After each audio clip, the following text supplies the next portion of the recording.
Annyeong everyone, I'm Jensig and this is my story. My most traumatic story. Today is November 13, 2023. Ako yung tipo ng tao na hindi palaaway at hindi din ako palamura na tao or hindi ako mahilig mag-badmouth. Siguro may opinion ako sa mga tao pero sa sarili ko lang o sa mga anak ko lang nakikwento. Hindi ako yung tipong magmamarites, maninira, at hindi rin ako yung tipo ng taong friendly. Bakit ko sinasabi ito? You don't care anyway, di ba? Wala naman kayong pake kung ano bang talagang ugali ko. Wala namang interesado. Pero I just wanna share my experience. At ito na nga. May nangyari sa buhay ko na hindi ko talaga in-expect na mangyayari. Kasi ako yung tipo ng tao, hindi naman ako friendly. At mas lalong hindi rin ako palaaway.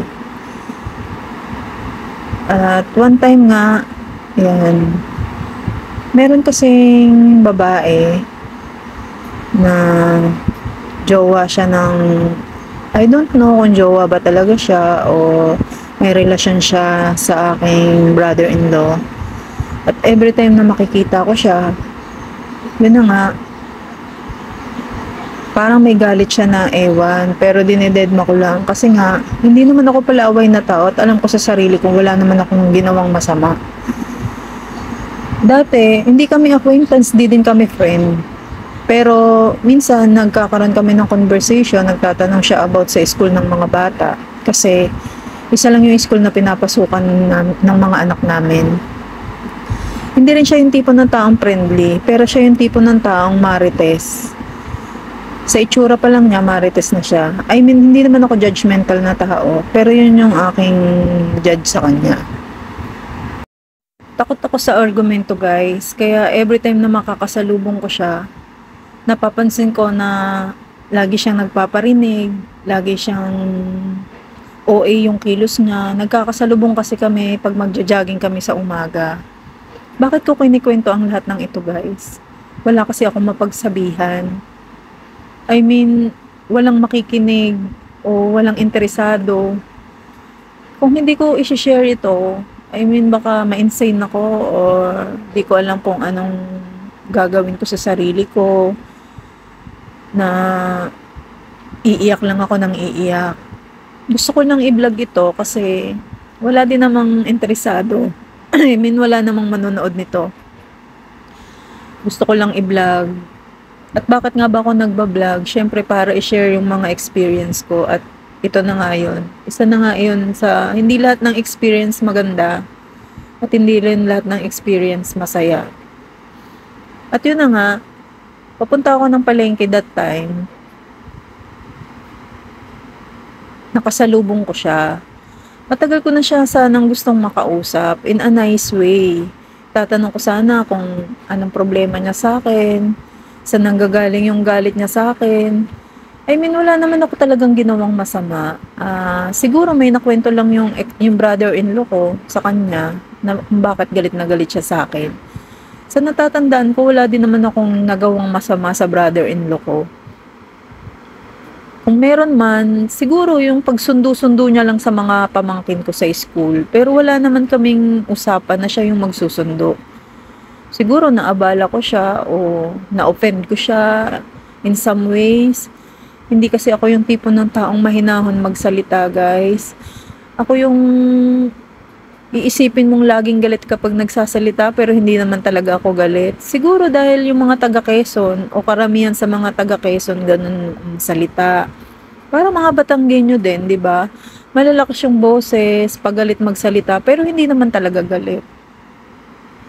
At yun na nga, mamamalengke ako, madadaanan ko yung bahay niya. Kinumpronta niya ako sa gitna ng kalsada. Jennifer, mag-usap nga tayo. Ano yung pinagkakalat mo na gumagawa ka ng istorya na hindi kita pinapansin? Ikaw yung unang hindi pumansin sa akin. Kung lagi kang nakasimangot, hindi uubra yung pagsimangot mo sa akin. Kung lagi mo sinisimangutan yung mga bayaw mo, sa akin hindi uubra yan. At wag kang makakadaan-daan dito. 30 years na ako nakatira dito. Ikaw kabago-bago mo lang. Pag dumaan ka dito, papatayin kita. Sino siya para magsalita ng ganun sa akin, di ba? Sobrang sakit, guys. Tapos minura-mura niya ako. Ako yung tipo ng taong hindi pala mura, pero nakatikim ako ng mura sa kanya. Hindi ko siya kilala. Hindi ko siya kilala sa pangalan niya. Nakikita ko lang talaga siya na lagi silang magkasama ng brother-in-law ko. At hindi naman kami friend para maging smiling kami sa isa't isa, di ba? Bakit ko kinikwento ang lahat ng to? Guys, nasasaktan ako. Natatakot ako. Hindi ko alam. Parang ayoko nang lumabas ng bahay. Hindi ko deserve ang matrato ng ganito. Alam mo ba, wala akong nagawa. Umiyak lang ako. Lahat ng tao nakatingin sa akin. Ang daming dumadaang tao, mga nanay na may dalang anak nila na ihahatid sa school. Yung boss niya nakatingin lang. Lalaki yung boss niya.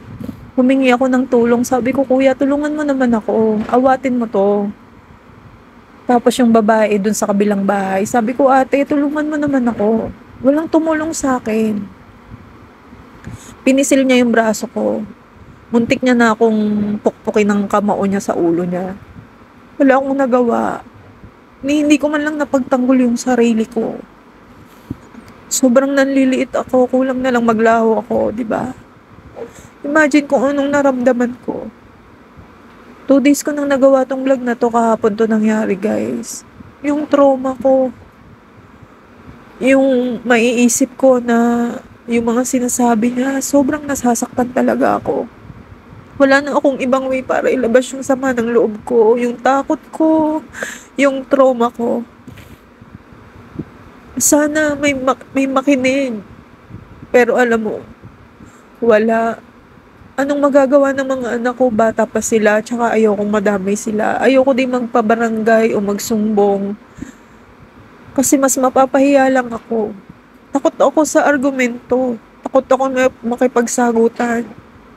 Kasi hindi ako magaling doon. Alam mo ba, sabi ko, busy ako, marami pa akong gagawin, please.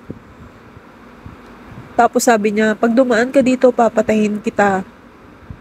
Sabi ko, sige, patayin mo na ako para matapos na yung paghihirap ko. Ang dami ko ng stress sa buhay. Para matapos na lang, di ba? Tapos, anong ginawa ko?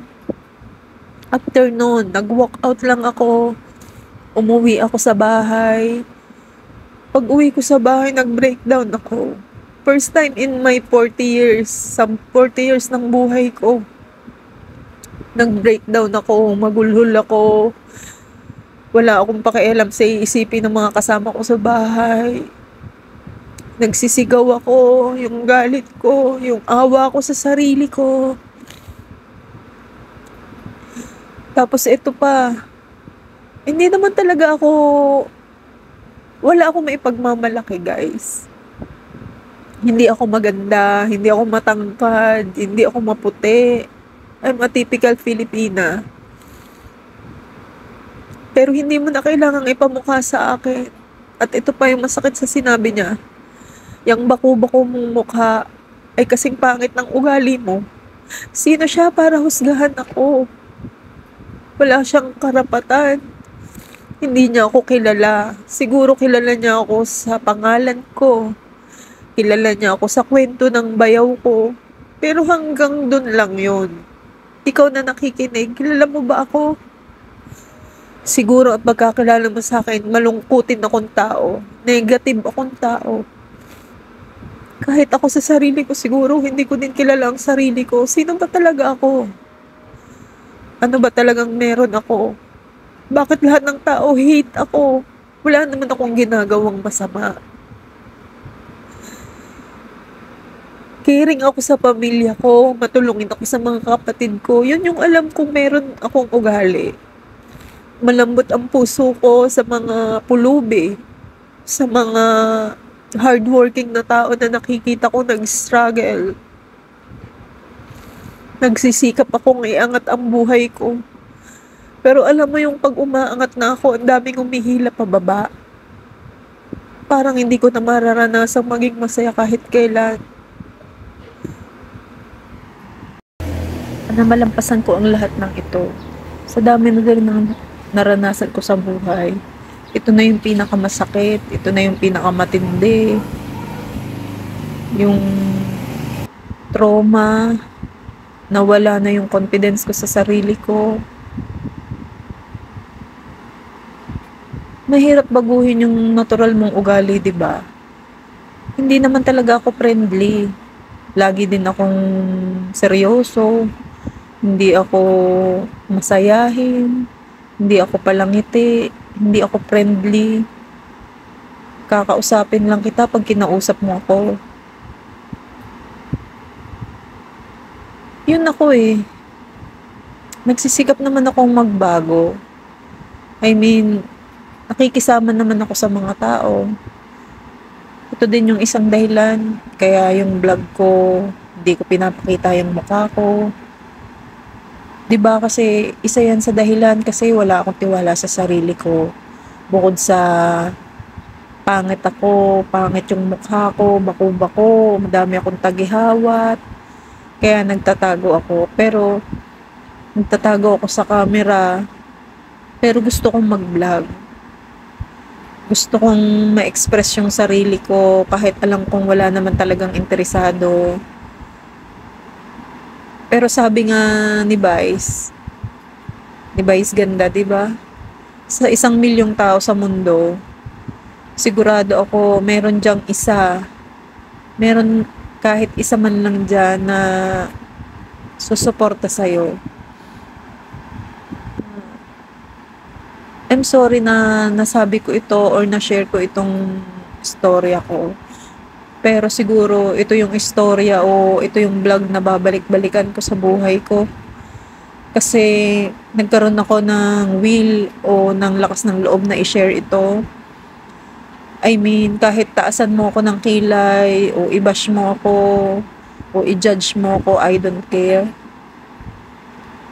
Gusto ko lang tong i-share at mawala man ako dito sa mundo.